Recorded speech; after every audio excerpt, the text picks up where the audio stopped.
అందరికీ నమస్తే అండి. టీడీపీ జనసేన ఫస్ట్ లిస్టు 4 రోజుల కిందట ప్రకటించారు. 99 నియోజకవర్గాలకు ఈరోజు రేపు జనసేన పార్టీ మిగిలిన 19 నియోజకవర్గాల అభ్యర్థుల పేర్లు కూడా వస్తాయి. సో మొత్తం మీద 99 నియోజకవర్గాల అభ్యర్థుల్ని ప్రకటించిన తర్వాత ఆ అభ్యర్థుల పట్ల క్యాడర్లో ఎటువంటి ఫీడ్బ్యాక్ ఉంది, ఏ నియోజకవర్గంలో క్యాడర్ పూర్తిగా 100% అమ్మయ్య మాకు మంచి అభ్యర్థి వచ్చాడు అని యాక్సెప్ట్ చేశారు అనేది మనం ఈ వీడియోలో డిస్కస్ చేద్దాం. అంటే అభ్యర్థుల పట్ల సానుకూలత పర్సంటేజ్ ఎంత? 80%. మొన్న ప్రకటించిన టీడీపీ జనసేన లిస్టులో దాదాపుగా 75 to 80% అభ్యర్థుల పట్ల సానుకూలత ఉంది.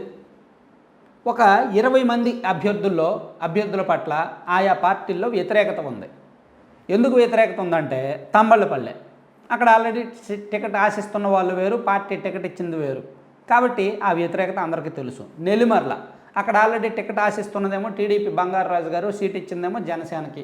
సో ఇప్పుడు టీడీపీ ఓట్లు అక్కడ ట్రాన్స్ఫర్ అవుతాయా లేదా అనేది ఒక ఆందోళన ఉంది. అలాగే ఇంకెక్కడ పెనుగొండ సవిత గారికి సీట్ ఇచ్చారు అక్కడ. అలాగే నంద్యాల, ఆళ్ళగడ్డ కాస్త ఇబ్బందికర పరిస్థితులు. అలాగే ఆ పక్కన డోన్ నియోజకవర్గం ఒకటి, అక్కడ కూడా అంతే రివర్స్ అయ్యే పరిస్థితి వచ్చింది. అలా రాష్ట్ర వ్యాప్తంగా ఒక 20 నియోజకవర్గాల్లో టీడీపీ జనసేన అభ్యర్థుల పట్ల ఎక్కువగా టీడీపీలోనే, జనసేనకు పెద్దగా ఇబ్బందులు లేవు కానీ టీడీపీ అభ్యర్థుల పట్ల బాగా వ్యతిరేకత ఉందన్నమాట. 20 చోట్ల మాత్రం, మిగిలిన అన్ని చోట్ల కూడా క్యాడర్ చాలా హ్యాపీగా ఉన్నారు. మంచి క్యాండిడేట్లను ఇచ్చారు. సో క్యాండిడేట్లను చూస్తే ఖచ్చితంగా గెలిచేలా ఉన్నారు, గెలుపు గుర్రాల్లా ఉన్నారు అనే పాజిటివ్ వచ్చింది.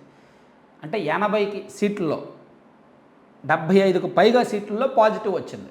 ఈ 20కి పైగా సీట్లలో మాత్రం వ్యతిరేకత, నెగిటివ్ వచ్చింది. మరి దీన్ని పోగొట్టుకోవడానికే చంద్రబాబు గారు ఆల్రెడీ ఆప్షన్స్ ఇచ్చారు. ఎక్కడెక్కడైతే వ్యతిరేక వర్గాలు ఉన్నాయో వ్యతిరేక వర్గాలను కలవండి, మాట్లాడండి, వీలైతే బతిమలాడండి, 1 కాదు 10 సార్లు కలవండి, వాళ్ళని దారిలోకి తెచ్చుకోండి, ఏ ఒక్క ఓటు కూడా పోకూడదు, ఏ ఒక్క నాయకుడు కూడా పోకూడదు, వ్యతిరేకులను సంతృప్తి పరచాల్సిన బాధ్యత మీదే అని చెప్పారు. అలాగే టికెట్ వచ్చేసింది కదా ఇంకా సంబరాలు చేసుకుందామంటే కుదరదు, ఖచ్చితంగా జనంలోకి వెళ్ళాల్సిందే, కష్టపడాల్సిందే, పార్టీని ప్రజల్లోకి తీసుకువెళ్లాల్సిందే అని కూడా పూర్తిగా చంద్రబాబు గారు క్లాస్ స్పీకర్.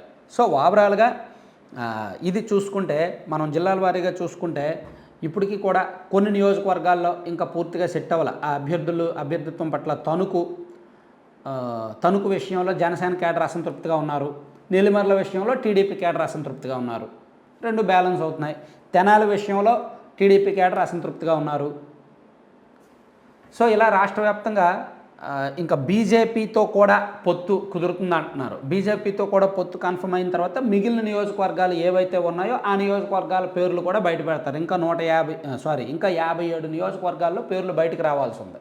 సో 57 నియోజకవర్గాల పేర్లు బయటకు రావడానికి ఇంకో వారం రోజులు పట్టవచ్చు. బీజేపీతో ఫైనల్ టాక్స్ జరుగుతున్నాయి. ఇంకో 2-3 రోజుల్లో ఫైనల్ అయిపోద్ది. వాళ్ళకి ఏ ఎంపీ సీట్లు ఇవ్వాలి, ఏ ఎమ్మెల్యే సీట్లు ఇవ్వాలనేది ఆల్రెడీ మాట్లాడుతున్నారు. ఒక 6-7 ఎమ్మెల్యే సీట్లను 4 ఎంపీ సీట్లు ఇవ్వడానికి రెడీగా ఉన్నారు. అలా డిస్కషన్స్ జరుగుతున్నాయి. ఆ పొత్తు కూడా యాక్సెప్టెన్స్ వచ్చిన తర్వాత, అంగీకరించిన తర్వాత పూర్తిగా జనంలోకి వెళ్ళడానికి రెడీ అవుతున్నారు. ఈలోగా అభ్యర్థుల మీద కూడా సర్వేలు జరుగుతున్నాయి. ఎక్కడెక్కడైతే అభ్యర్థుల పట్ల వ్యతిరేకత ఉందో వాళ్ళని పిలిపించుకొని మాట్లాడి ఆ నియోజకవర్గాల్లో సర్వే చేసి అవసరమైతే వేరే నాయకుడిని అటాచ్ చేసి ఆ నాయకుడికి ఏమైనా నామినేటెడ్ పదవి ఇవ్వడానికి కూడా పార్టీలు రెడీ అవుతున్నాయి అనమాట. ఇలాగా టీడీపీ జనసేన పూర్తిగా రెడీ అయ్యారు. ఈ నెలాఖరులో ఒక భారీ బహిరంగ సభ ఉంది. ఆ తర్వాత నుంచి కూడా రెండు పార్టీలు కలిపి ఉమ్మడిగా జనంలోకి వెళ్ళడానికి next 40 days schedule. Pawan Kalyan గారేమో ఒక ప్రాంతంలో బాధ్యత, చంద్రబాబు నాయుడు గారేమో ఒక ప్రాంతంలో బాధ్యత, నారా లోకేష్ గారు ఒక ప్రాంతంలో బాధ్యత, ఇలా బాధ్యత తీసుకున్నారు. సో ఎక్కువగా పవన్ కళ్యాణ్ గారు ఉభయ గోదావరి జిల్లాలు, విశాఖపట్నం, కృష్ణా ఈ 4 జిల్లాల్లో ఎక్కువగా ఫోకస్ పెట్టి మెయిన్లీ ఉభయ గోదావరి జిల్లాల్లోని 34 నియోజకవర్గాల్లో కూడా పవన్ కళ్యాణ్ గారి బహిరంగ సభలు అయితే ఉంటాయి. అలాగే రాష్ట్ర వ్యాప్తంగా ఇతర చోట్ల పవన్ కళ్యాణ్ గారు, చంద్రబాబు నాయుడు గారు కలిపి కూడా వెళ్ళబోతున్నారు. రాష్ట్ర వ్యాప్తంగా వాళ్ళిద్దరూ కలిపి ఒక 25 సభల్లో మీటింగ్స్ పెట్టడానికి రెడీ అవుతున్నారు. నెక్స్ట్ 40 daysలో కనీసం 20 నుంచి 25 సభల్లో వాళ్ళిద్దరూ కలిసి పాల్గొనాలనేది ప్లానింగ్. మరి అది సెట్ కుదురుద్దో లేదో తెలియదు కానీ 10 సభల్లో వాళ్ళిద్దరూ కలిసి పాల్గొన్నా చాలు, సక్సెస్ అయినట్టే. Thank you.